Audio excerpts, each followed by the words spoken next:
Atahu Adonai Eloheinu, Elohei Avoteinu, Imoteinu, Modim Anachnu Lach, Say Atahu Adonai Eloheinu, Elohei Avoteinu, Imoteinu, Leolam Va'ed,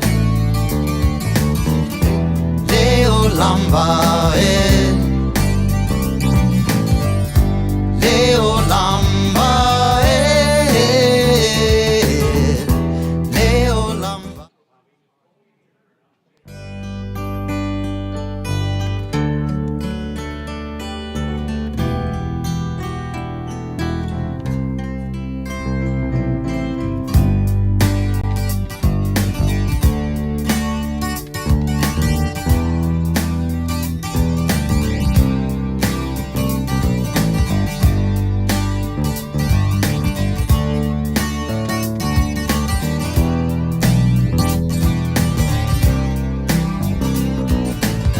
Modim Anachnu Lach, Say Atahu Adonai Eloheinu, Elohei Avoteinu, Imoteinu, Modim Anachnu Lach, Say Atahu Adonai Eloheinu, Elohei Avoteinu, Imoteinu, Leolam Va'ed,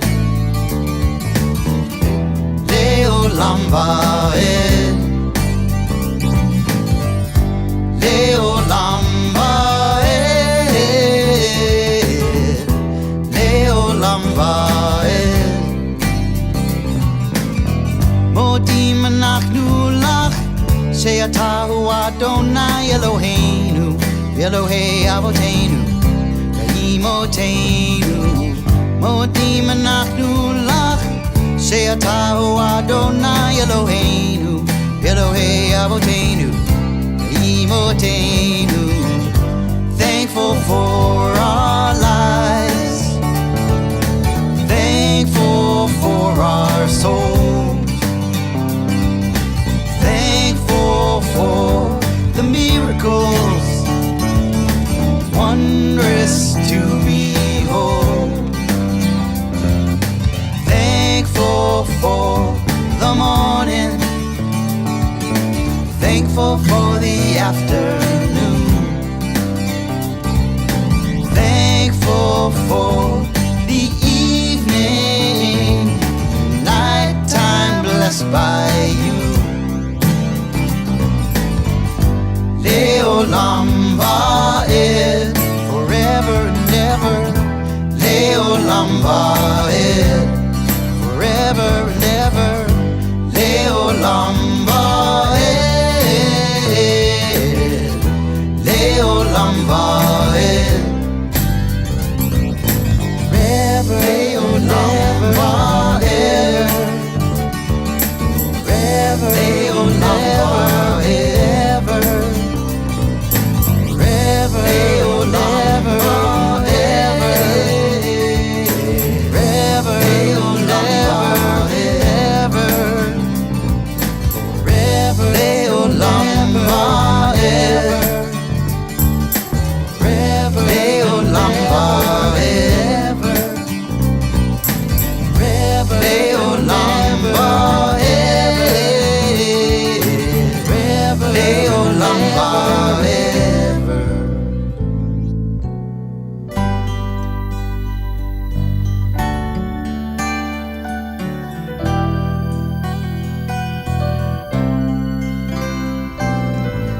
Modim Anachnu Lach, Say Atahu Adonai Eloheinu, Elohei Avoteinu, Ve'imoteinu.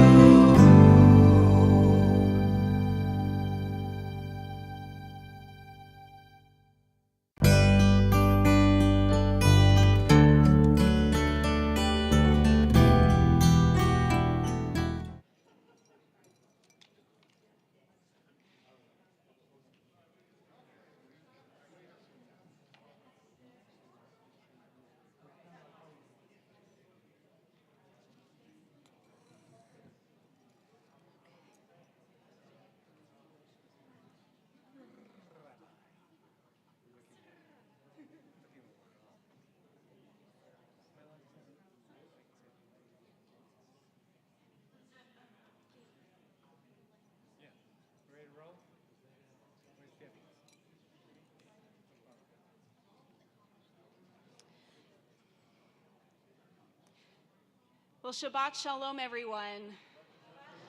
Welcome to this year's Veterans Day Shabbat. We are looking forward to a meaningful and uplifting evening as we honor the service of our veterans of the United States and Israel's armed forces. I invite you, if you are able, to please rise. The U.S. and Israeli veterans will now parade their respective flags, followed by the singing of both national anthems. Afterwards, the flags will be posted on the bima, where they will take their place watching over us for the remainder of this evening's service.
You may be seated.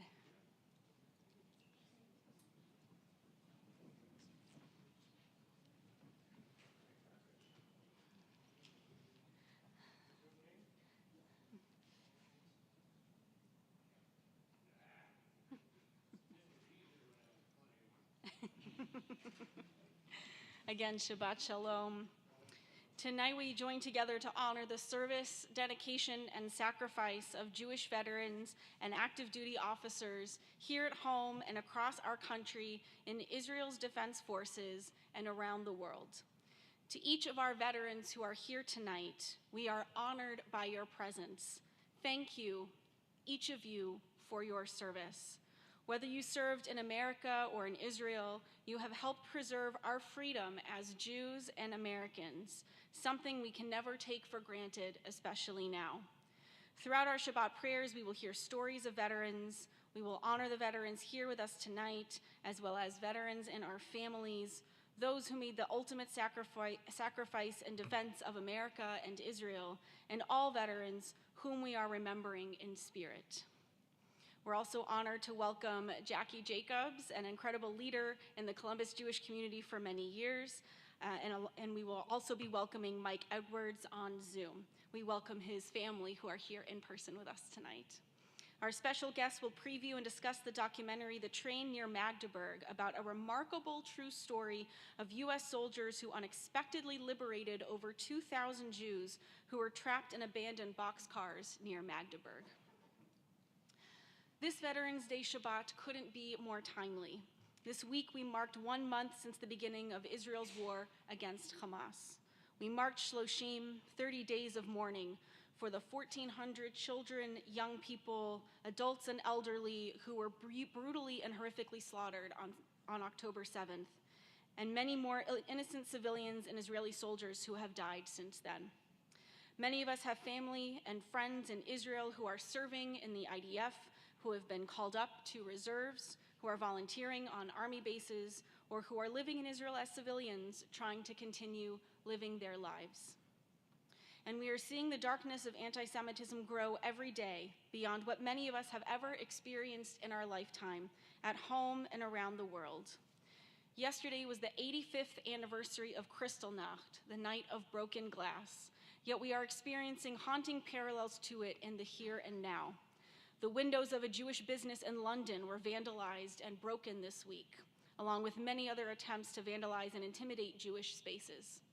We felt it yesterday in our own community on this anniversary of horrific anti-Semitism, as 2 perpetrators broke into OSU Hillel and vandalized the building, and 2 Jewish students elsewhere on campus were approached, asked if they are Jewish, and assaulted. One had to be medically treated, but thankfully they are both safe. They're both okay.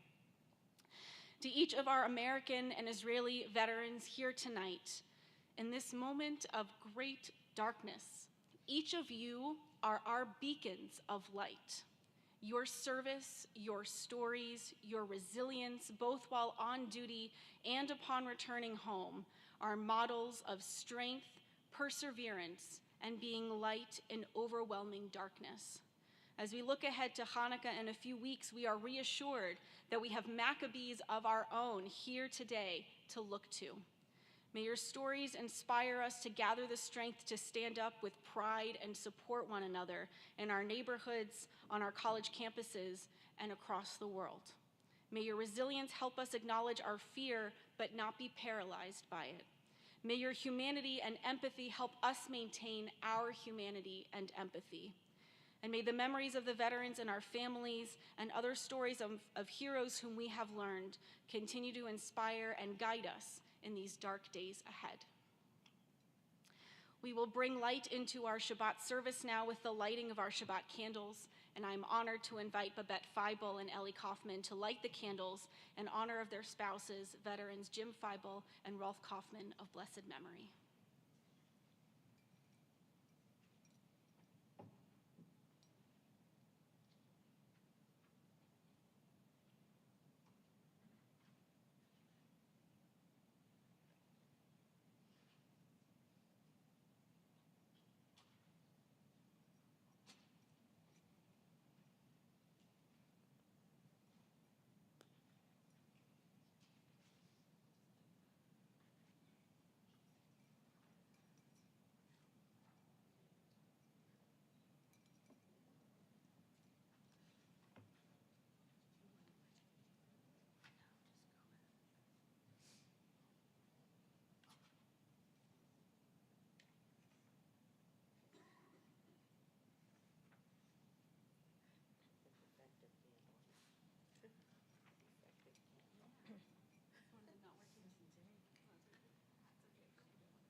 Speaking of light in the darkness, here we go.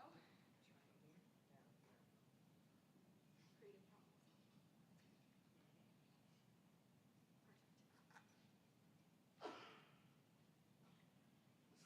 Baruch atah Adonai Eloheinu melech haolam asher kiddushanu b'mitzvotav lanu lahad Erev Shabbat. Blessed are you, O Lord our God, King of the universe, who has sanctified us with his commandments and commanded us to kindle the lights of Shabbat.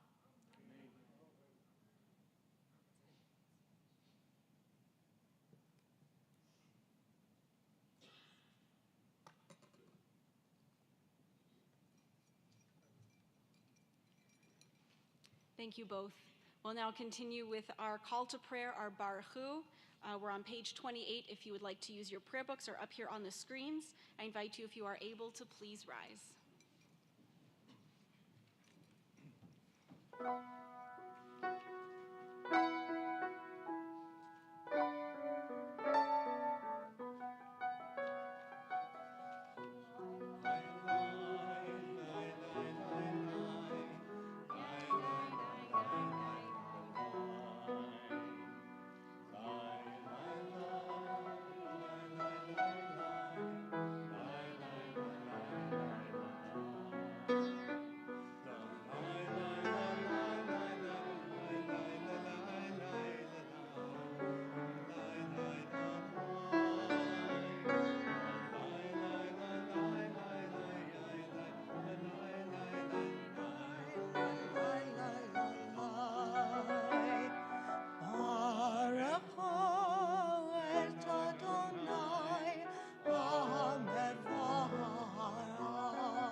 We'll remain standing for our declaration of faith, the Shema. Shema Yisrael, Adonai Eloheinu, Adonai Echad, Baruch Shem Kevod Malachuto Le'olam Va'ed. Please be seated. ואהבת את אדוני אלוהיך בכל לבבך ובכל נפשך ובכל מאודיך, והיו הדברים האלה אשר אנוכי מצווך היום על לבבך, ושיננתם לבניך, ודיברת בם בשבתך בביתך, ובלכתך בדרך, ובשעריך ובקומך, וקשרתם לאות על ידיך, והיו לטוטפות בין עיניך, וכתבתם על מזוזות ביתך ובשעריך, למען תזכרו ועשיתם את כל מצוותי, הייתם קדושים לאלוהיהם. אני אדוני אלוהיכם, אשר הוצאתי אתכם מארץ מצרים, להיות לכם לאלוהים. אני אדוני אלוהיכם. Throughout the service, we'll be sharing some short vignettes, some short stories of different Jewish veterans who have served throughout the generations. This first veteran is Miriam Mimi Miller, who resisted her family's notions of the proper life for a nice Jewish girl, not only training as a nurse, but serving in a combat zone in the Philippines through some of the worst devastation of World War II. Miller joined the Navy Nurse Corps as soon as she graduated from the Wilkes-Barre General Hospital School of Nursing in 1943. She first served stateside at the Great Lakes Naval Station and the San Diego Naval Hospital, but in 1945, she was assigned to Fleet Hospital 111 in Guam, caring for the heavy casualties after the battles of Okinawa and Iwo Jima. Miller remained involved in Veterans Affairs after the war, and in 1961, she was elected president of the Jewish War Veterans National Ladies Auxiliary. So we remember her, and we'll remember many others this Veterans Day Shabbat. We'll now continue here in our Shabbat liturgy with our song for liberty and freedom, very meaningful, especially the Shabbat. Please sing with us, Mi Chamocha.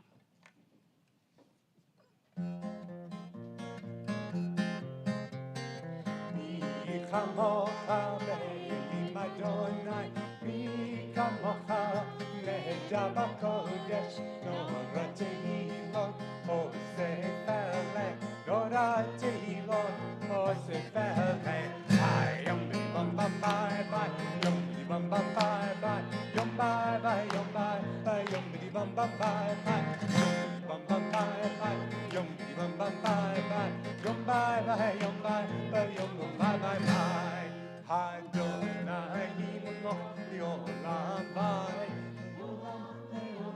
le'olam bye. Yom b'yom bye bye, yom b'yom bye bye, yom bye bye, yom bye bye, yom b'yom bye bye, yom b'yom bye bye, yom b'yom bye bye, yom bye bye, yom bye bye, yom bye bye bye, yom bye bye, yom bye bye, yom bye bye bye. Ezra Yachin, at 95 years old, has become the oldest Israeli reservist to put his uniform back on and help the country fight Hamas terrorists. Ezra Yachin served as a combat soldier with Lehi, an underground paramilitary group active during British rule, who fought against the British and the Arabs to create a Jewish homeland in 1948. He has now been called back up to motivate the IDF troops and to recount how he survived Arab pogroms in Jerusalem during his childhood. Yachin said in an interview that he now dedicates his life to pass on his knowledge and resilience to future generations to come. We'll continue with Hashkivenu as we pray that a Sukkot Shalom, a shelter of peace, is spread over us, over Israel and all the world. Let there be love.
Jacob Kurtzberg was drafted into the U.S. Army in 1943. After basic training, he was assigned to the 11th Infantry Regiment. He landed on Omaha Beach in Normandy on August 23rd, 1944, 2.5 months after D-Day. Kurtzberg was a scout who would advance into towns and draw reconnaissance maps and pictures, an extremely dangerous duty. He even discovered a concentration camp and helped to liberate it. Jacob Kurtzberg, also known as Jack Kirby, is the real-life version of one of his creations, the superhero Captain America. As one of the greatest comic book artists, he created many superheroes and protected the Marvel office when Nazis threatened them, even coming in person. Along with many others, he influenced American pop culture through his storytelling, teaching generations what goodness and justice and service means as a Jewish veteran. We'll now continue with the Amidah with our standing prayers, first with Adonai Sifatai. I'd like to invite you, if you are able, to please rise. Adonai Sefatai tiftaku fi hagita hilatecha. Adonai, open up my lips that my mouth may declare your praise. Baruch atah Adonai Eloheinu ve'Elohei Avotenu ve'imotenu, Elohei Avraham, Elohei Yitzhak, Elohei Yaakov, Elohei Sarah, Elohei Rivka, Elohei Rachel, Elohei Leah, Ha'el Hagadol, Hagibor v'Hanara, El Elyon, Gomer Chasadim Tovim, V'Konei HaKol, V'Zocher Hasdei Avot v'Imahot, Umevi Geula Livnei V'Nechem, Lema'an Shemo Ba'ahava, Melech Ozer U'Moshia U'Magen, Baruch atah Adonai, Magen Avraham ve'Ezrat Sarah, Atah Gibor le'olam Adonai, Mechayei hakol atah Rav lehoshia, Mechalkei hayim bechesed, Mechayei hakol berachamim rabim, Sohomech noflim ve'rofei cholim, Umatir asurim, Umekayim emunato lishayei afar, Michamocha ba'al gevurot, Umido melach, Melech memir, Umekayeh, Umatzmiach Yeshua, V'ne'eman atah l'chayot hakol, Baruch atah Adonai, Mechayei hakol, Atah kadosh v'shimcha kadosh, Ukdoshim b'chol yom yahalu chasela, Baruch atah Adonai, Ha'el HaKadosh. You may be seated, and we'll continue honoring our veterans next by meeting Lisa Stein of the Air Force. She navigated aircraft in the Cold War and Desert Storm and also served as an openly Jewish American officer in Saudi Arabia. She joined the Air Force upon graduating in 1987, earning one of only 9 navigator slots open for women. In airborne warning and control systems, she was deployed worldwide, accruing over 1,800 hours of combat flight time in 3 years, despite the rule that women could not fly combat missions. Deployed to Saudi Arabia in 1990, Stein refused directives for women to cover their hair and for Jewish personnel to refrain from Jewish practices, feeling that her religion and identity were too important to her. Stein retired from the Air Force in 2000 with the rank of captain after the loss of her peripheral vision from exposure to oil fumes in Desert Storm made it impossible for her to continue flying. We'll now take a few moments of silent prayer. If you have a prayer book, you can use pages 54 to 60, or whatever words may be in your own heart this Veterans Day Shabbat.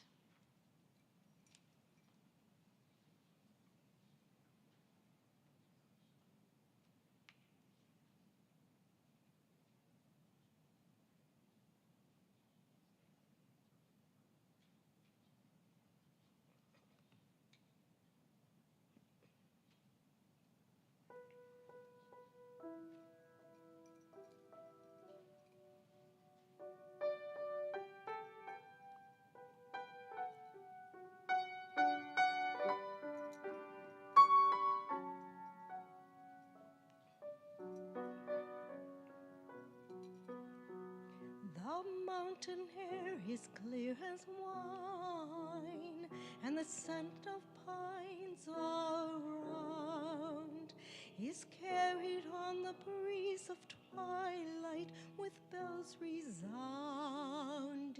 sound, while the trees and stones softly slumber. The city is caught in a dream. So solitary lies a city, and at its heart the wall.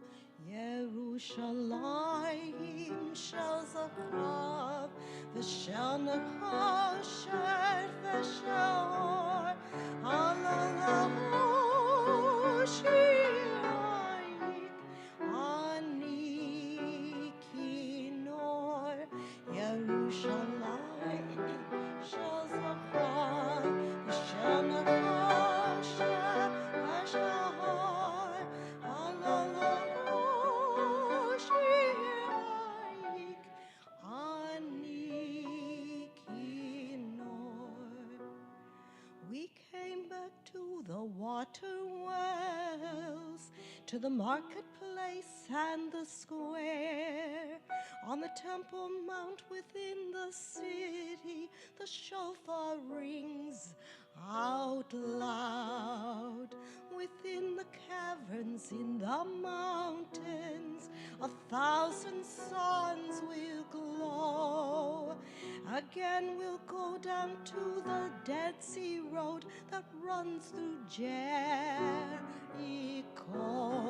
Yerushalayim shel zahav, v'shel nahashet v'shel halalahu shirayik ani kinor. Yerushalayim shel zachrav, v'shel nechashet v'shel halalahu shirayik ani kinor.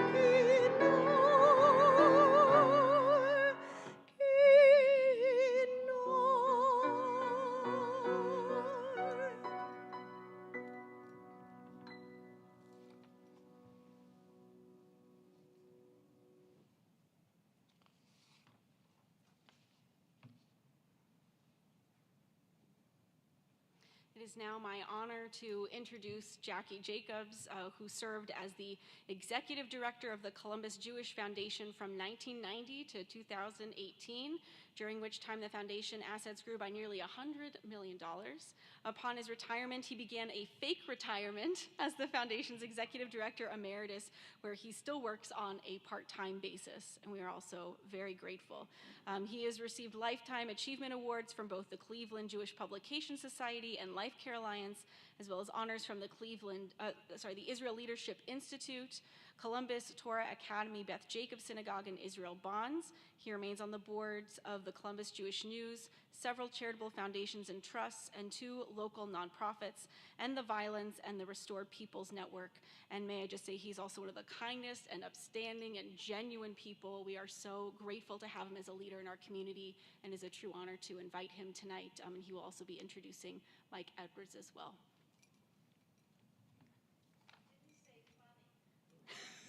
Also has a great sense of humor. That's absolutely right. Thank you very much, Rabbi. I really appreciate it. Thank you.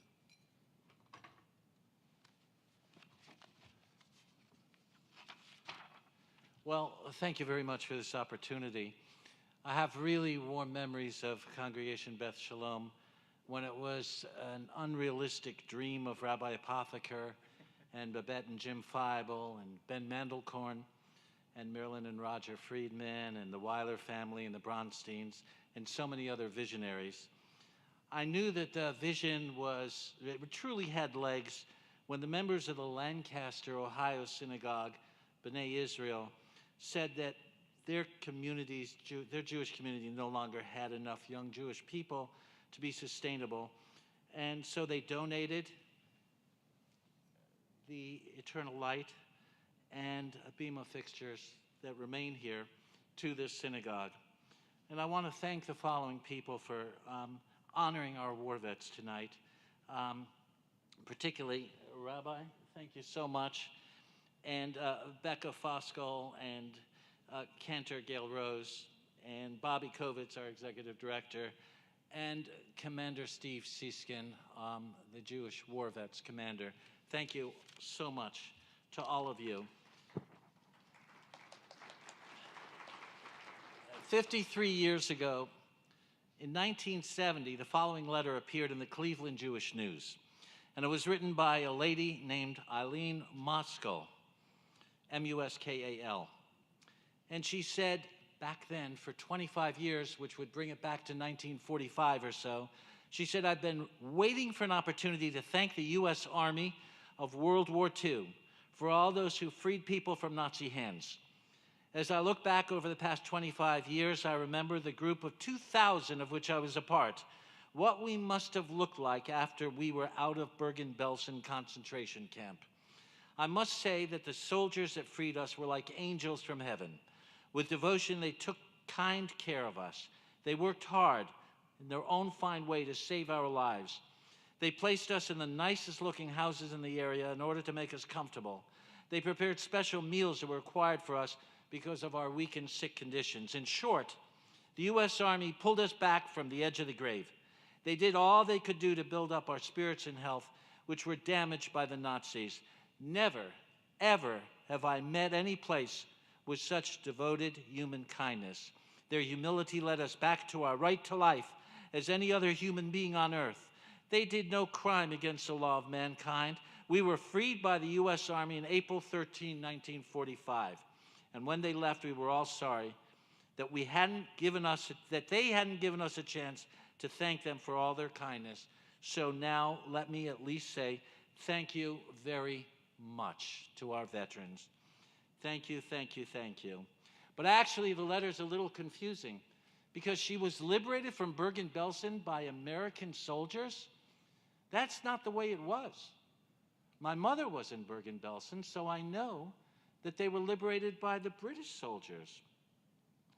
And there's something wrong with her recollection, or maybe not. So at this point, I'd like to introduce somebody who's become a very good friend of mine who really can set the record straight on how this is possible, that the Americans liberated Bergen-Belsen, or the GIs, or the British, what's going on here. And his name is Michael Edwards. And Michael is going to be zooming in if this works properly. Otherwise, we're going to do a tap dance routine, and Gail and the choir will help us out here, and we'll have a nice time, and we'll sing a little song. But Michael is an Emmy Award-winning film producer, and he will set the record straight tonight, thanks to his brilliant research and videography, writing, and production talent. But first, allow me just to divulge the following. Before the end of the war, when the Germans knew that Berlin was about to fall and the 1,000-year Reich was about to collapse, they still persisted in their war against the Jews. That was still top priority. And so as the British were approaching Bergen-Belsen, the Nazis put 2,000 Bergen-Belsen inmates in cattle cars and sent them in the general direction of Theresienstadt, which was in Upper Silesia, a completely different direction. And as the train cars approached the town of Magdeburg, Germany, the Germans finally threw in the towel. Looked like the bridge was unsteady. They wouldn't be able to cross it safely. And they abandoned the trains and all their human cargo and left them sitting there. At which point, Michael, can you pick up the story a little bit and tell us what happened there? This is Michael Edwards, son of Mr. and Mrs. Edwards, who are sitting in the front row here. Hi, Mike. Hi, how are you? Thank you very much. So, what happened with the GIs and this train from Bergen-Belsen, Mike? So there was 3 trains that left Bergen-Belsen around April 6th, 1945, that were moving in a number of directions. The train in our story was headed to Theresienstadt, and it was trying to get there. And on April 13th, 1945, it stopped near the town of Farsleben, Germany. And the U.S. Army was nearby, and there was 2,500 people on the train, and the U.S. Army liberated it around 11:30 a.m. in the morning. It's one of the largest liberations outside of a concentration camp in all of World War II. And there was a famous photograph that was taken that day I think that's we could shared show around that, the world. actually. This is, you know, the picture of the boy in the ghetto with his arms uplifted? That is the iconic Holocaust photo. This one that Bobby's going to be putting up in a moment may well be the second most iconic photo. And when we get to it, I'll point it out again. But this is the only known photograph of the exact moment of liberation of any concentration camp survivors. And it is people who were discovered on the train by the American GIs, who actually asked permission to investigate because there was a terrible odor that they noticed. They asked permission, can we check this out and see what's going on? Upon which time they opened up the train. And the photo will be people, once the doors were opened up, crawling up the hill. So Michael, back to Michael. Continue, please. Yeah, Jackie, you're right. The interesting part about the photograph was taken by Major Clarence Benjamin, the 743rd Tank Battalion. And like you said, the interesting thing is we just visited the Holocaust Museum in Washington, D.C., and they said there's no other photograph like it in all the Holocaust because it shows an actual moment of liberation. And so that's what makes the photograph unique. The photograph was found completely by accident by a high school history teacher in upstate New York while doing a oral history project with his 10th grade history class, and happened to interview the veteran who was standing next to the man that took that photograph. Interestingly enough, we interviewed that veteran's daughter, and that veteran had that photograph in his top dresser drawer from the time of the war until basically till he died. And so he kept that photograph. He said his daughters said, you know, everything about the war was put away except those photographs, and this photograph in particular. So it was an extremely moment, it was, I guess, a moment of humanity, a moment of caring that these guys stopped. And the other interesting thing about the story too is, you know, the 30th Infantry Division and the 743rd Tank Battalion that liberated these people, they had to move on to Berlin. But the U.S. Army said, you know what, we can't just leave these people here. We've got to care for them. They need help. And so they radioed around and they found a small, tiny, little medical gas battalion called the 95th Medical. And those guys stayed with these people for 7 weeks and nursed these people back to health. Of the 2,500 that were on the train, there were about 32 that perished when they found the train, that people that were already passed away, and only about 138 once they moved these 2,500 people 4 miles away to a German hospital that they commandeered.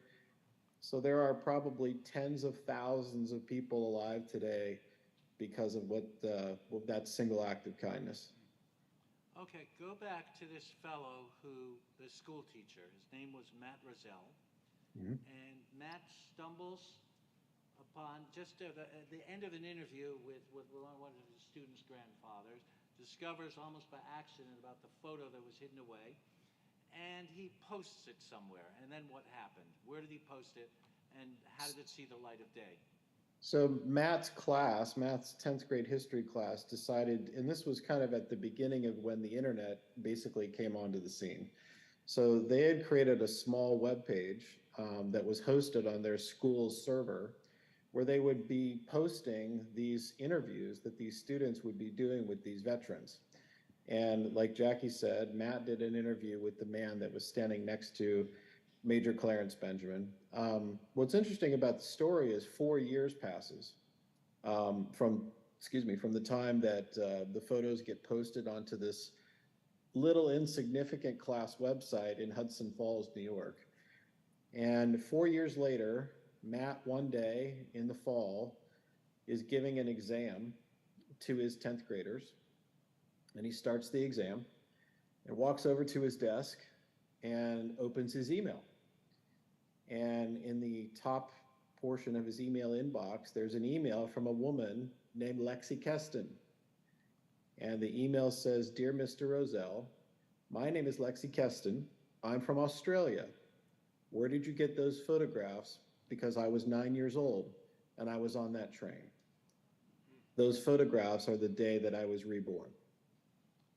And so that started a chain reaction that Matt reconnected with her, and Matt hosted 4 reunions at his high school. Since that time, there has been 11 reunions on 3 continents. And that email by Lexi is basically, this story is the largest reunification of American liberators and Holocaust survivors in history. Because simply Matt decided to teach his 10th graders, and they discovered this photograph. And the survivors from all around the world found the website and connected with Matt. Now, let me point out that every single story that was told by both the survivors and the GIs is all oral history. There's no documentation except the pictures that were found in the bottom of the desk drawer. But Michael learned of the story, said, "I'm going to do a movie about this." Actually, Matt Roselle wrote a book about it. He befriended Matt Roselle, the school teacher. And Michael said, "I'm going to do a movie about this." You came across something less than 4 months ago, Michael. Can you tell us that?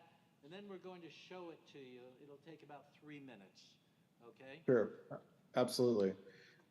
So the only record that we have of the train liberation is the 12 photographs that were taken by George Gross, who was one of the tank, and Major Clarence Benjamin.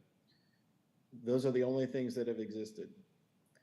A couple months ago, we received an email from a woman in Germany. And the woman, we know the woman because she is the head of a museum in Germany that's actually dedicated to this story near the town of Farsleben.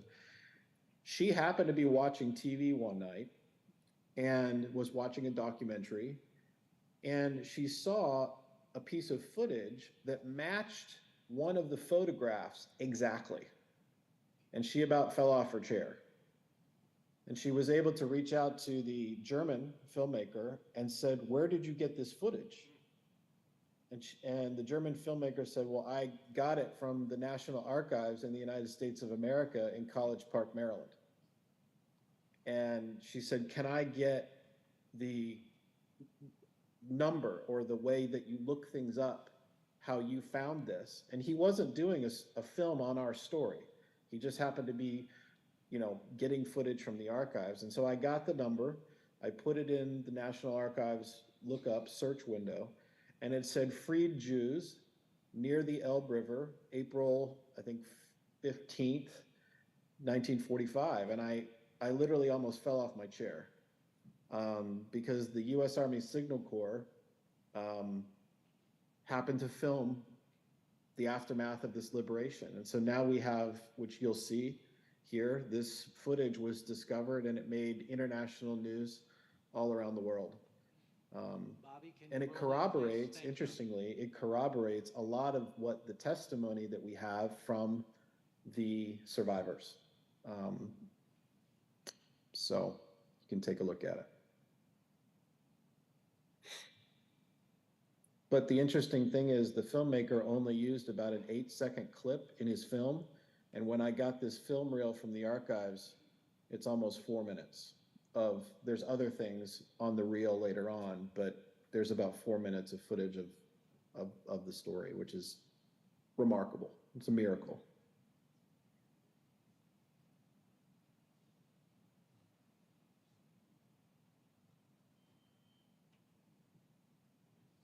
That guy's picking lice out of his coat. They did how many days in the train? Mike? He may not be able to hear you Mike, how many days were they trapped on the train? They were on from April 6th through April 13th.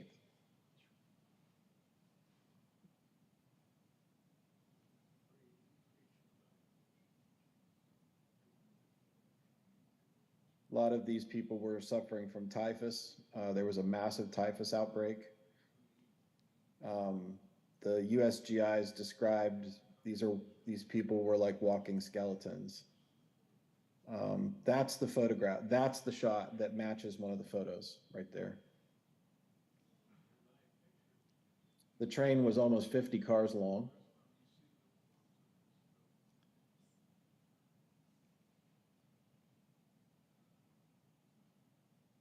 This is the GIs kind of being mobbed by the people. These people were starving. They're hungry. They haven't had anything to eat in days. These people, the GIs are trying to feed them.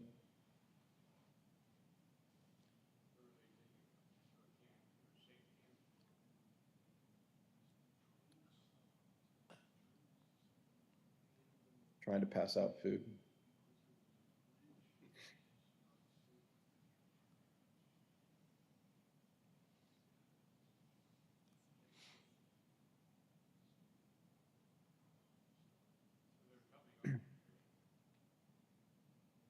Correct.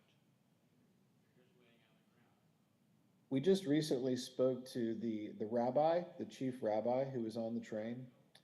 His son is still alive in Brooklyn, New York. And we spoke to him recently. We're going to go interview him. And what's interesting is the train driver, there's Viva la USA, 3 cheers for America. This is kind of where the footage changes a little bit. This is some battles that were near where they were. Thank you, Mike. But you get a sense of it. I credit your research for digging this up. Now, Mike is working on a film based on the book and the reunion experience of the survivors and the GIs. Can you tell us a little about that? And then we may have, depending on the schedule, Rabbi, just an opportunity for questions and answers if you're up to it. So, Mike, what are you doing? What are you working on? So, as Jackie said, there's a book that's written about this story. It's called A Train Near Magdeburg. You can, if you would like to purchase it, you can purchase it on Amazon. There's also an audiobook of it, written by Matt Roselle, the high school history teacher. So we're doing a 4-part documentary series based upon the book and hoping to get that released sometime next year. People that are already interested in it are PBS, HBO, CNN, and Apple so far. So we're working on finishing episode 1. The Columbus Symphony Orchestra has come on board to actually participate and play the score for the film, which is amazing. They've never done that before. What will they be using to play? What will they be performing on? Yeah, I think Joshua Bell is also going to be a part of this. So yeah, it's an exciting project coming out of our community that will touch the world. What does it cost to do something like this, Michael? Total cost is about $1.5 million to make it. We're trying to finish out the fundraising that we need to complete it, and we have about $500,000 yet to go. But we're excited and hoping that we can finish raising that so we can complete the project. You ready to entertain some questions? Great, thank you very much. Sure. Terrific. We'll just bring the mic out and hope you can hear it. I think it was mentioned there were 3 trains that left Bergen-Belsen, and this is the story of one of them. Do you know the details on the other 2 trains?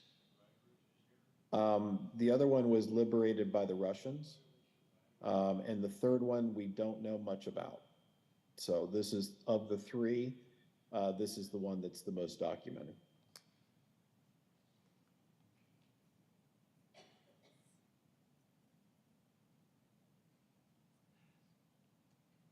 Now, last year at the Governor's Holocaust Memorial Council event that was held in Capitol Square, at the State House. Michael was a featured speaker because Governor DeWine took a great interest in the story and made him the featured speaker. So this is getting a lot of attention. The other thing that's kind of interesting, most film producers struggle real hard to produce a film and get it all together, the scripting, the writing, putting it together, and then what? This is a little bit different because the distribution people have already approached Michael and said, you tell the story, Mike. What's the story there with how will this be distributed? And by Yeah, whom? so we have a good relationship with the folks at American Public Television who did our last documentary that we did.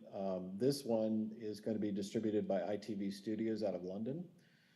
They're the largest distributor in the world of nonfiction content. They have just been fantastic to work with, and we have a great relationship with them. And like I said, this will be seen by hundreds of millions of people around the world when we're done. So I'm really excited. And it's a story of caring. It's a story that we need. And I've said this many times. People have said, I'm not Jewish. I'm Christian, but I'm a dad. I've got kids, and I've got to do something to show people how to care for other people. So I've been working on this 8 years. And COVID slowed us down. But I will not stop until we finish this story. It needs to be told. So we're just thrilled to, obviously participate in events like this and continuing to spread the story, and hopefully we can get it made. We hope everybody will join in spreading word about this. And thank you, Mike, and especially thank you, so much, Michael. Thank you. And also, what a remarkable tribute to our American GIs whom we're honoring tonight. Thank you. When you see the humane fashion in which they were liberated, my father was liberated by Americans also. And when people asked if he served in the U.S., what branch of the service he was in, my father wasn't in the branch of the service. He was in a concentration camp. But he said, I am a GI, because he identified so much with his liberators. And so thank you to all of our soldiers for safeguarding our way of life. Thank you. Thank you, Mike. Thank you, Rabbi.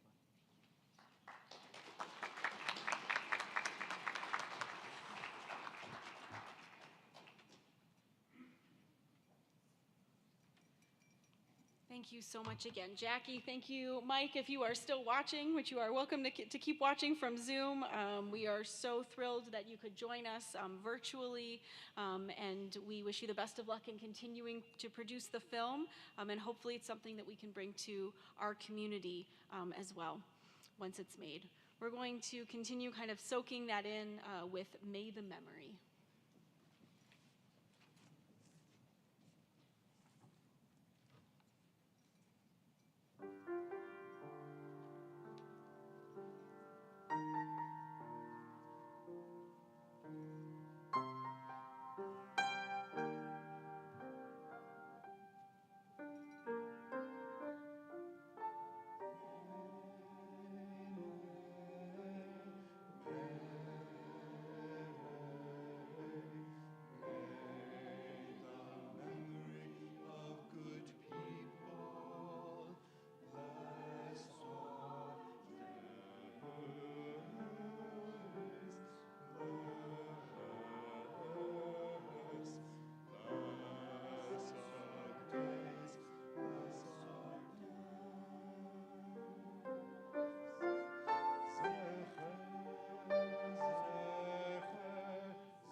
At this point in the service, we are excited to meet all of our veterans, American and Israeli veterans who are here tonight so that we can honor you and your service. So we're going to go around with a microphone, and we'd like to ask you, if you are able to please rise and state your name, your branch and stations, your campaign, your unit, or your volunteer service.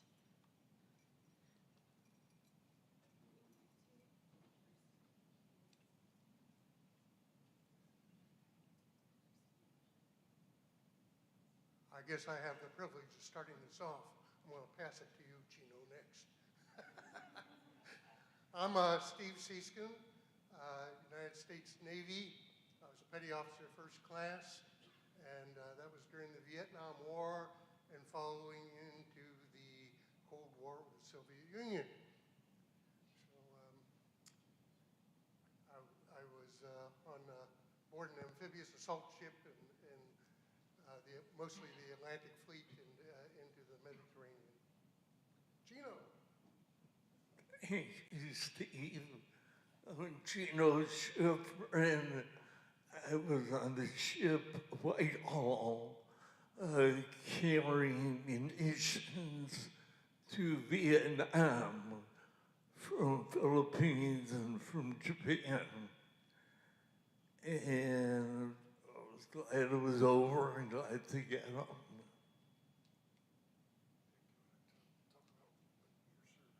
This is Dick Golden, Richard Golden.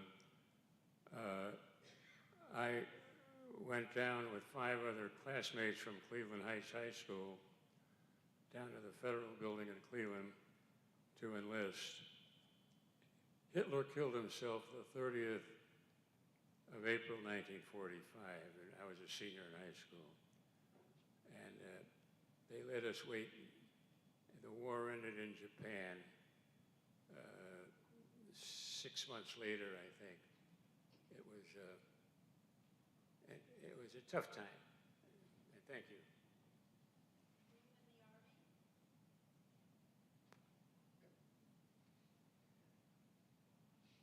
My name is Dick Cohn. I was Lieutenant J.G. aboard a destroyer off of Korea, 1953 to 1955.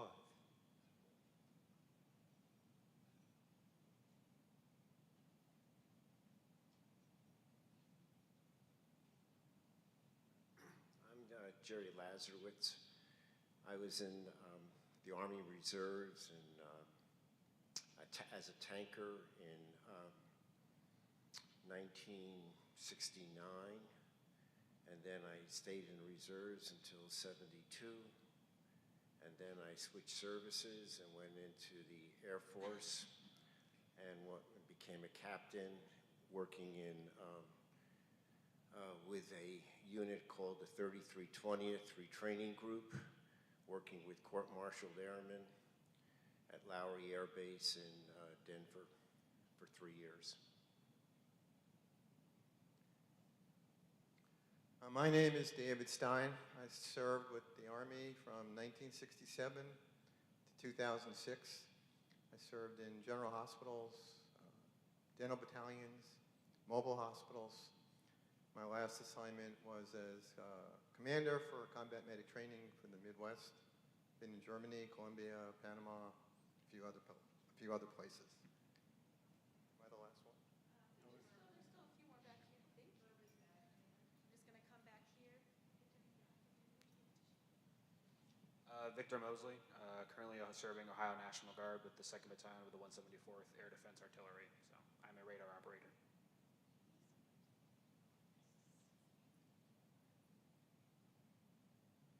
Herb Bronstein was a major in the United States Air Force during Vietnam, 66 to 69. I was also the commanding officer of the 503rd Medical Service Flight attached to the 191st Hospital, and I was a flight surgeon.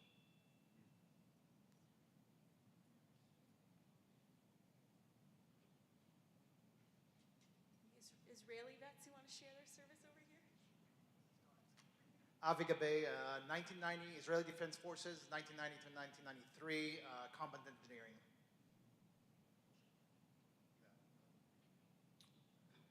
Hi, my name is Woody Greenstein. I served 6 years in the IDF as an officer. I was in the First Lebanon War. Ophelia Greenstein. I was 2 years in the Army, in the Air Force. I think it was 86 to 88. That's it. Hi, I'm Eva Chaiken Lukasi, and I was a captain in the Israeli army for 4 years in the personal affairs. I'm Michal Avera Samuel. I was at the educational unit at the IDF. Galit Golan. I worked in the Personnel Management Corps. I'm Amir Rubin. I served in the Israeli Air Force from 91 to 94. Moshe Rubin, Israeli Air Force, and I participated 3 wars, 1967, 1973, and 1982 in Lebanon. That's it.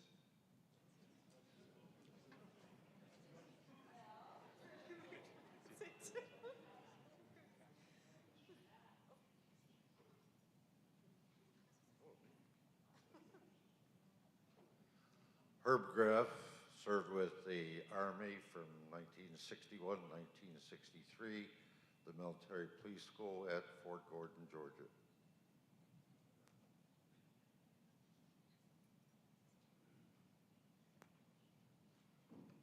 I'm Yael Zakzepinski. I served after 67 war, and I did reserves in Jabalia, which you also on television now.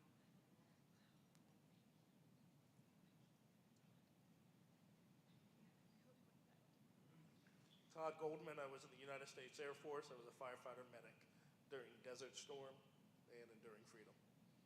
I was in Kuwait. Larry Reamer, Master Sergeant in the Air Force Band, National Guard, 21 years. I got lucky, didn't have to shoot anyone or fight anyone. Jeff Covell, Headquarters Berlin Brigade, 67 to 69. I did a large array of jobs. I started as a trained killer and ended up eradicating flagged records.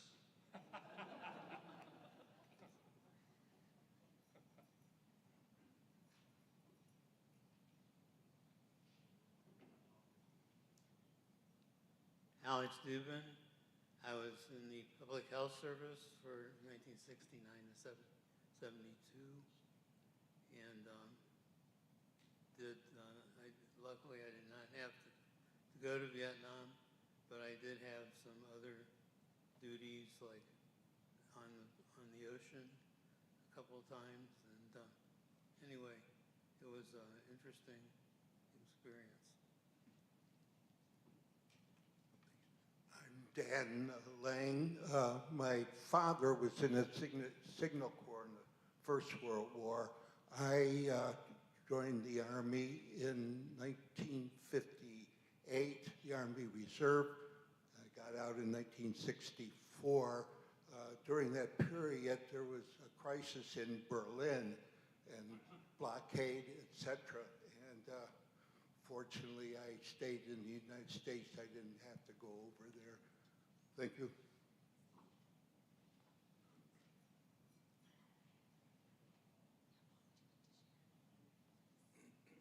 I feel like the baby here. I was in Vietnam in 1965. I was a radio telephone operator, and I was a Sergeant E5. Me and my brother were stationed in Vietnam also. He was, but we weren't stationed together, because they weren't allowed to station brothers together. They had to send me back home because I was a baby. But, and I'm really, really proud to be here, and thanks to all of you and to all who served.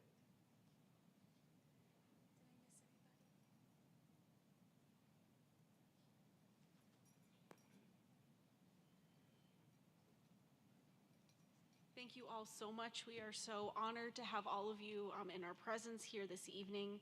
We're going to continue honoring each of you next with our tribute to the armed forces. When your branches are introduced, if you are able to, please rise for the branch that either you or if you have a family member who served in this branch, you are also welcome to rise to honor them.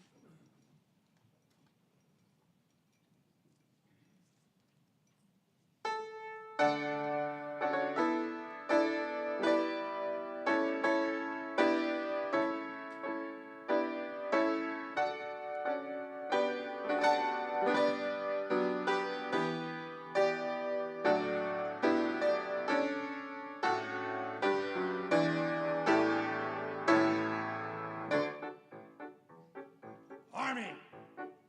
First to fight for the right and to build the nation's might, and the army goes rolling along. Proud of all we have done, fighting till the battle's won, and the army goes rolling along. Then it's fly, high, hey, the army's on its way. Count off the minutes, and it's 1, 2, 3, 4, 1, 2, 3. From wherever we go, you will always know that the army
We don't often get applause, but I think for this one it is certainly deserving. Thank you, Sharyunim Choir.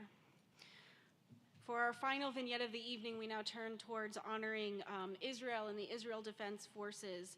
This is Lieutenant Commander Or Ben Yehuda, commander of the Karakal Battalion, whose troops successfully eliminated approximately 100 Hamas terrorists in October, ultimately saving countless lives.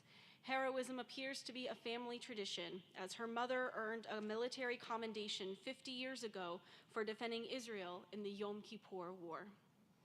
So we now take a moment to honor the generations of Israelis who have defended Israel, our Jewish homeland. Even for those of us who may not be Israeli citizens, their service is also to defend each of us for our right to live freely as Jews. We are thinking of the thousands of soldiers currently on active duty, like Lieutenant Commander Ben Yehuda, from ultra-Orthodox to secular Jews, as well as Christian Druze and Muslim citizens, many who went straight from funerals and shivas to serve. Among them are more than 6,000 lone soldiers, those with no family in Israel who still volunteer to serve, including Americans. We pray for the safety as well of the 240 captives, including 30 children, who have now been held against their will for over a month in Gaza. So for this prayer, I invite you, if you are able to, please rise. Mishaberach Avotenu v'Imotenu, Avraham, Yitzchak v'Yaakov, Sarah, Rachel v'Leah, Deborah v'Barak. Please feel free to join with me. May the one who blessed our ancestors be a refuge for the oppressed, a refuge in times of trouble. Send complete rescue and full redemption to those held captive by the enemy. Strengthen their spirit and bring them our prayers, that they may be protected from all harm. And plant understanding in the heart of the enemy, that they may return all captives in wholeness of body and spirit. Our God, bless the soldiers of Israel's defense forces and all who stand guard to protect the land of Israel.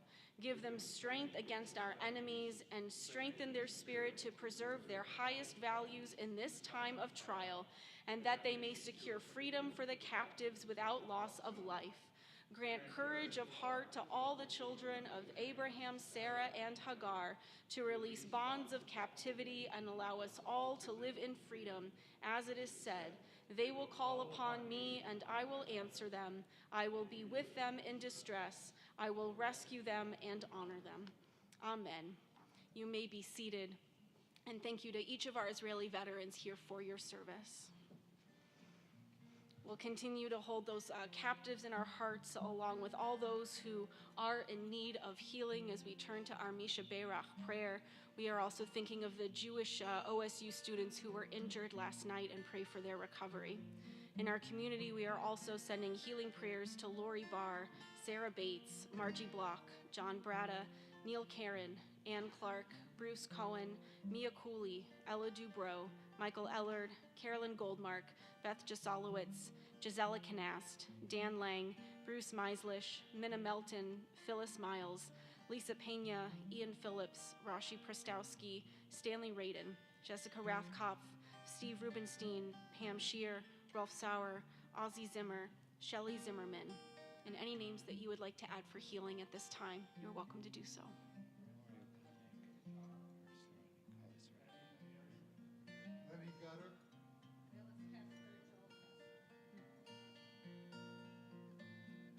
For each of them and for all in need of healing, we'll sing together Misha Berach.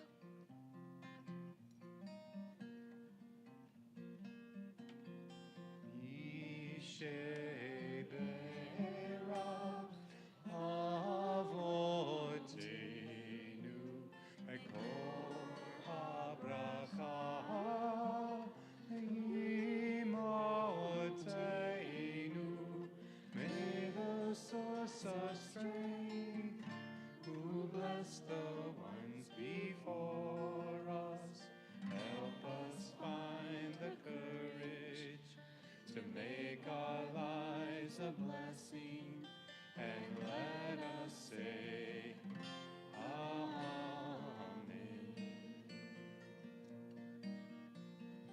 Mishe berach imotenu mekor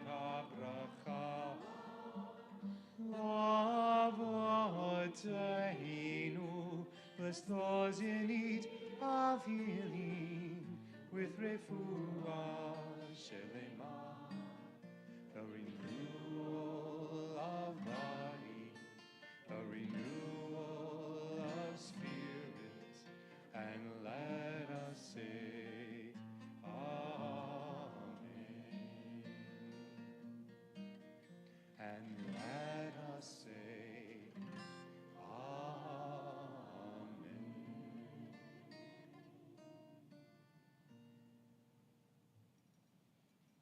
We'll now begin the conclusion of our service, first with Aleinu L'Shabeach, which you can find on page 282 if you're using a prayer book.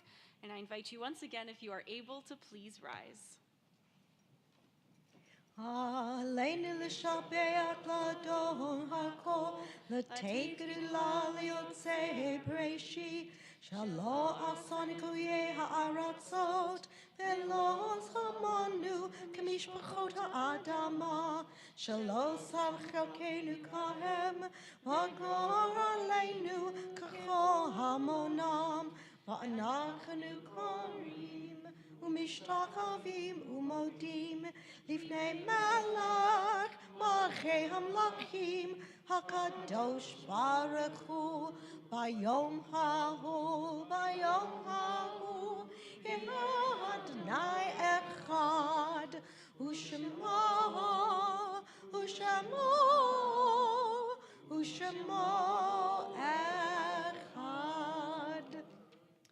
We remain standing as we now turn our thoughts to those who we remember who are no longer with us.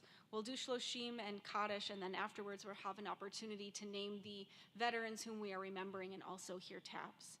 But first, we recall those whom we've lost within the last 30 days and are observing Shloshim. We remember Samantha Wall, Addie Barkin, and all Israelis whose lives have been lost to terror.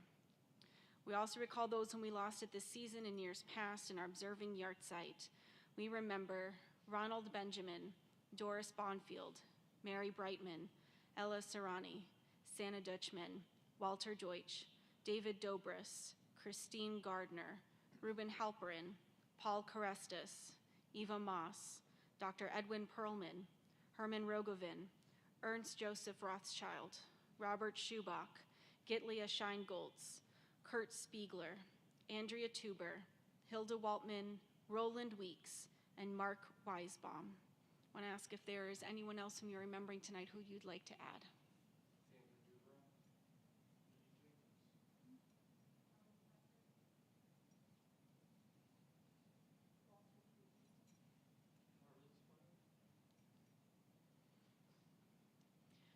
For each of them, for those who have no one left to say Kaddish for them, we'll recite together page 294. Yit gadal v'yit kadash shemei rabba, be'alma divra chirutei v'yamlich malchutei, b'chayechon uv'yomechon uv'chaye dechol beit Yisrael, ba'agala uv'izman kari v'imru amen. Yehi shemei rabba mevarach le'olam u'lalmei almaya. Yit barach v'yishtabach v'yitpa'ar v'yitromam v'yitnaseh.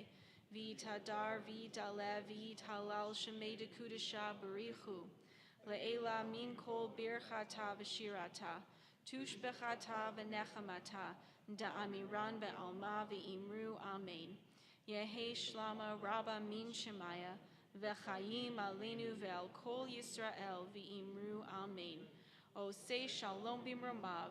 Hu ya'aseh shalom.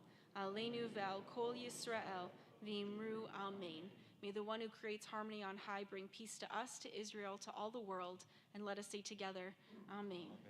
I'm honored to invite, you may be seated, and I am honored to invite Steve Seeskin and Larry Reamer to the bima.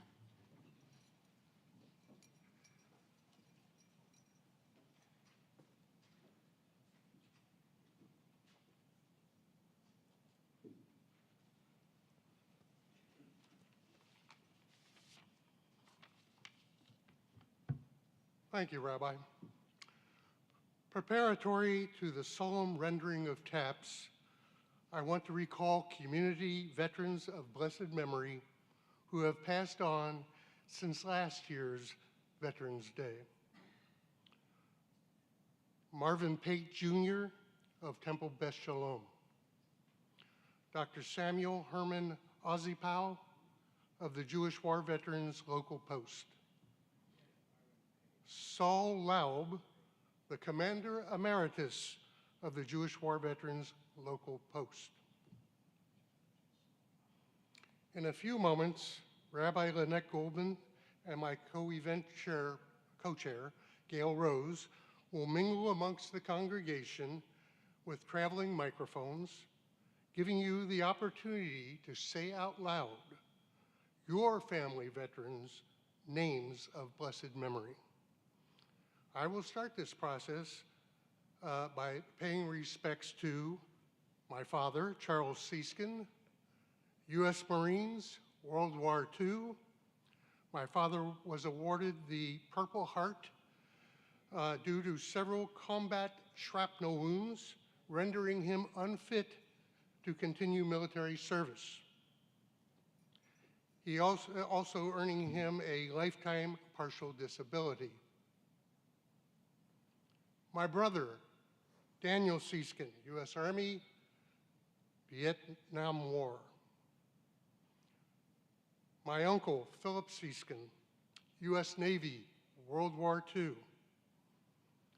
My maternal uncle, David Boyer, U.S. Army, World War II.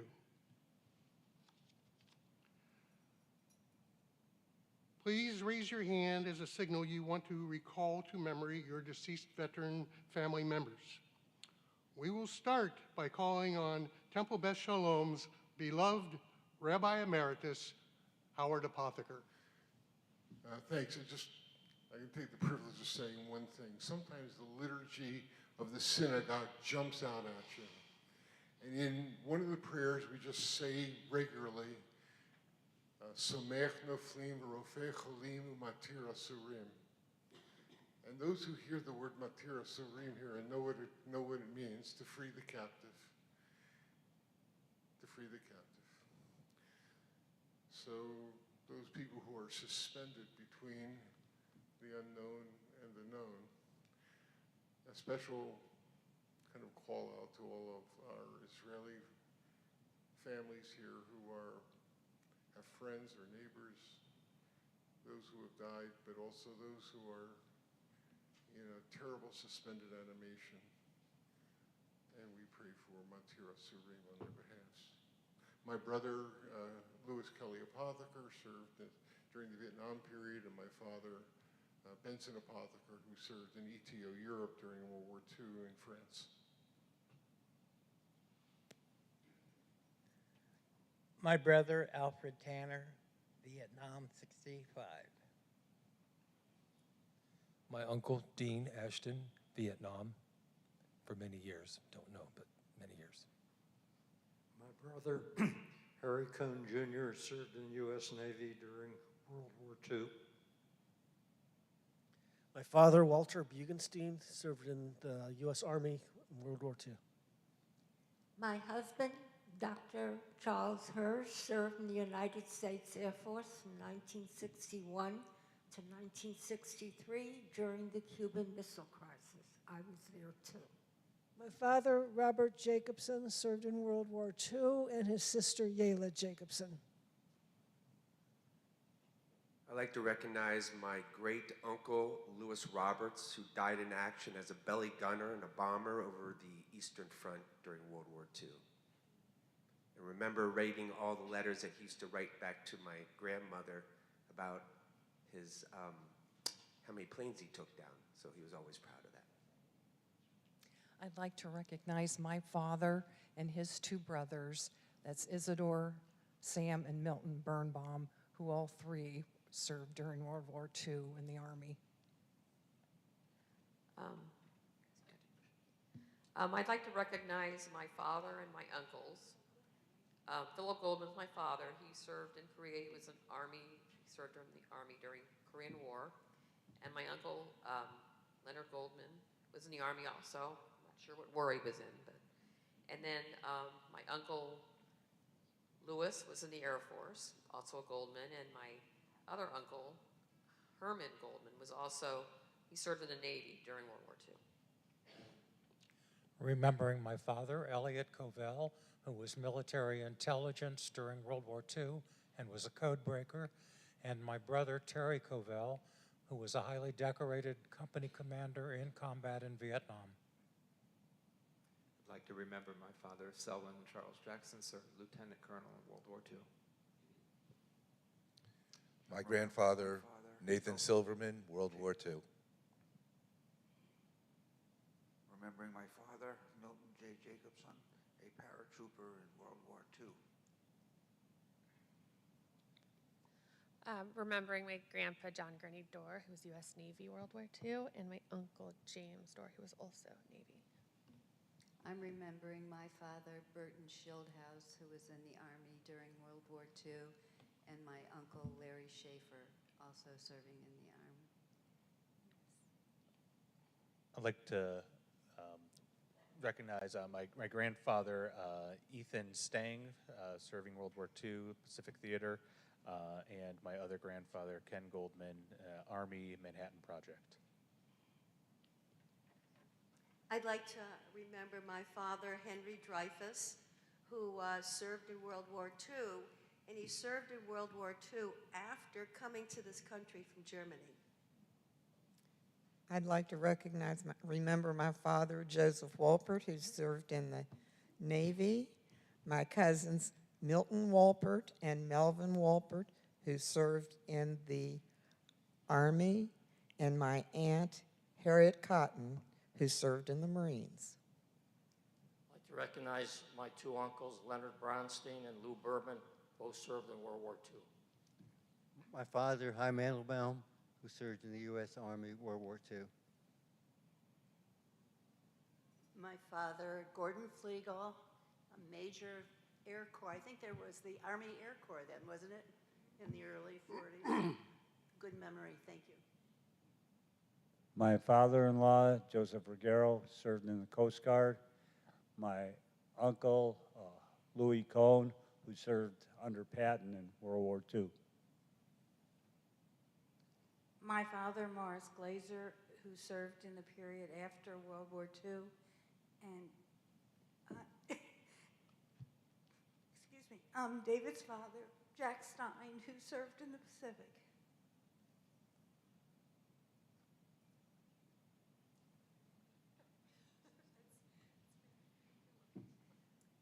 I'd like to remember my father-in-law, Shmuel Rubin, who served in the Israeli War of Independence after he got liberated from the concentration camps. He also served in the 67 War and Yom Kippur War. And my father, Leslie Harvey, who served in the Royal Air Force in Scotland in World War II.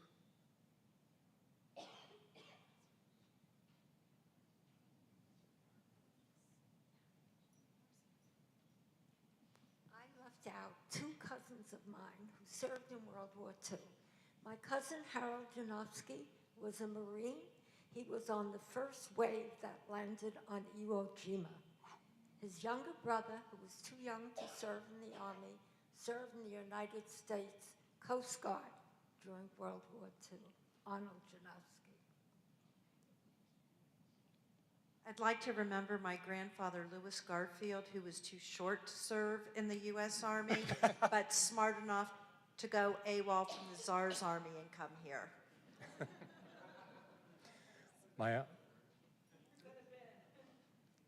My uncle, Pasquale Cirani, and who served in the Army, and then my uncle, Nicholas Cirani, who also served in the Air Force.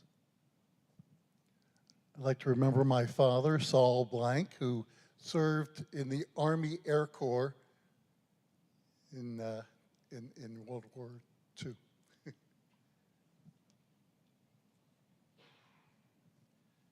My uncle Thomas Klaus, who served in the Marines, and my uncle Charles Whitman, who served in the Navy in the Korean conflicts.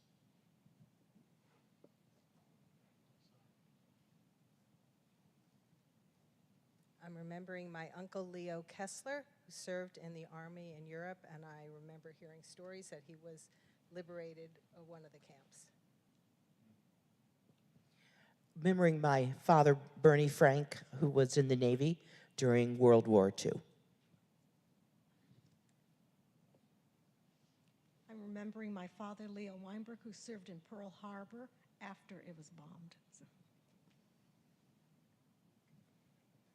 I'm remembering my grandfather, Louis Becker, who served in World War II, along with my great-uncle, Leonard Reisberg, and my great-great-grandfather, David Greenberg, who served in World War I.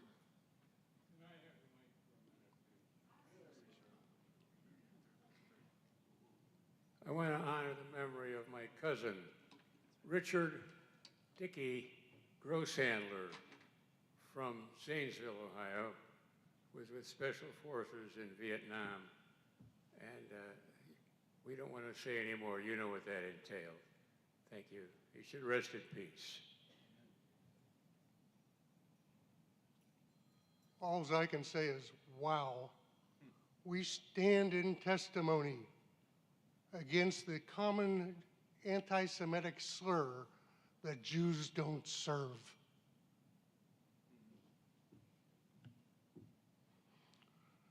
I ask you to please rise if you are able. As veteran Larry Reamer, way back in the back of the synagogue here, renders the U.S. Army, or U.S. Armed Forces, I should say, taps, followed by the Israeli Defense Forces taps. Veterans present arms.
Veterans, order arms, and you may all take your seats.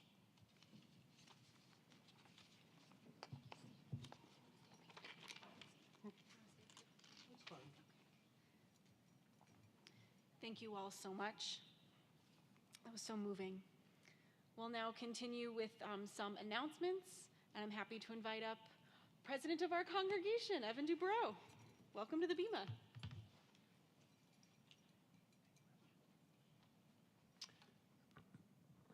Shabbat Shalom. First of all, it's an honor standing here as president of this congregation, but much more of an honor standing here in front of the great individuals who served our country and other countries in Israel. And I'm very humbled to be here in front of you. So thank you for your service and the protection and the freedom you've given all of us. Few announcements, that's sort of what I'm up here to do, is to tell you some great things going on in the congregation. First of all, please join us in the Oneg downstairs after this service. I want to thank our sponsors, Steve and Joy Siskin, and also the cake is done by Susan and Jim Bugenstein. I want to send thank you. So when you're down there, say thank you to them for having some good nosh after this. If you haven't eaten, this is our dinner tonight, so enjoy. Also, want to say after the service, Ofra and Uda Greenstein, did I say that correctly? Will be selling bracelets to support Israel. So you can't get that. Michael will be down there twisting your arm to buy some, but hopefully you can do it and support it for the fun that we have. Also want to say thank you to the Grossmans, who are over there, who have gathered and are giving out signs that we stand with Israel. So if you'd like to grab a sign, please see this Grossmans. I believe you know who they are. If not, we'll tell you who they are. Also, there's a lot to go through, but you will see on your handout tonight our website, our email, and all the great communications that our congregation offers to keep you in touch of all the wonderful stuff we're doing at this congregation. But a few highlights. We have Tuesday, November 14th, we have a Zoom program with the Professor Don Sullivan. We have on the 16th, Mi Tradition, our foodies are gathering, which is a fun little thing to do if you have time during the day, which one day I aspired to do. Please join us on the third Friday in Dinner of Shabbat, November 17th, which will be this evening. If you haven't RSVP'd, I think we can find you a spot. We never turn anybody away who wants to be part of our congregation and have a meal with us and break bread. So please join us if you haven't RSVP'd. And then the last thing, we have all kinds of educational programs going on that I will let you do your own little research and dive into all the great things we do. But most important, I have some thanks. I want to thank Rabbi Lynette for the beautiful service, along with our choir and Gail for putting this together, with Steve behind me, Siskin, for your work every year to represent our congregation in the wonderful, wonderful veteran services and programs that we have here. I also want to thank again, Steve and Joy for the Siskin for the oneg afterwards. If I left anybody out, please call Bobby and let him know. Otherwise, Shabbat Shalom, and again, thank you for supporting our congregation. It is a beaming light in Columbus. Thank you.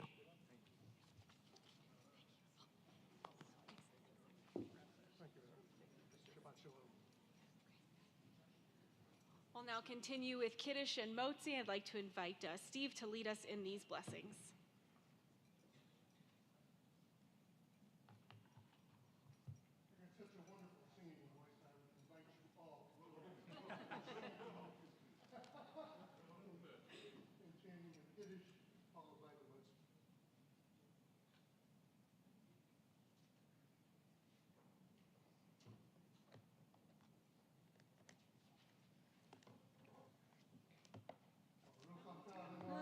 Eloheinu melech haolam, borei peri hagafen. Baruch atah Adonai, Eloheinu melech haolam, asher kiddushanu b'mitzvotav, v'ratzavanu, v'shabbat kodsho, v'ahava u'ratzon, hinchilanu, zikaron l'maaseh v'reishit, ki hu yom tehillah, l'mikra'ei kodesh, zecher letziat Mitzrayim, ki vanu v'charta, yotanu kidashta, mikamim, v'shabbat kodshecha, v'ahava u'ratzon, hinchaltanu, Baruch atah Adonai, Mikadesh HaShabbat. Amen.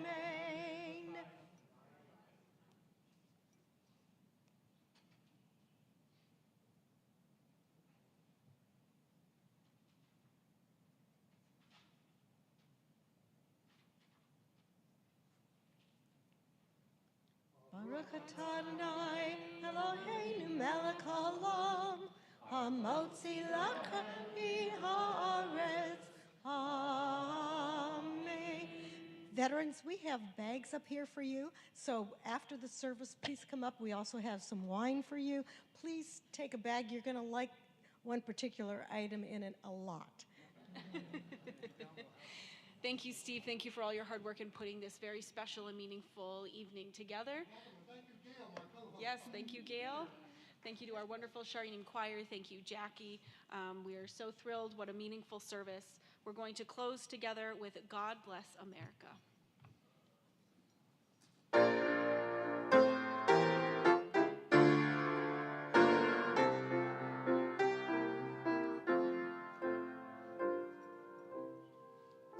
While the storm clouds gather far across swear allegiance to a land that's free. Let us all be grateful for a land so fair as we raise our voices in a solemn prayer. Please rise. God bless America.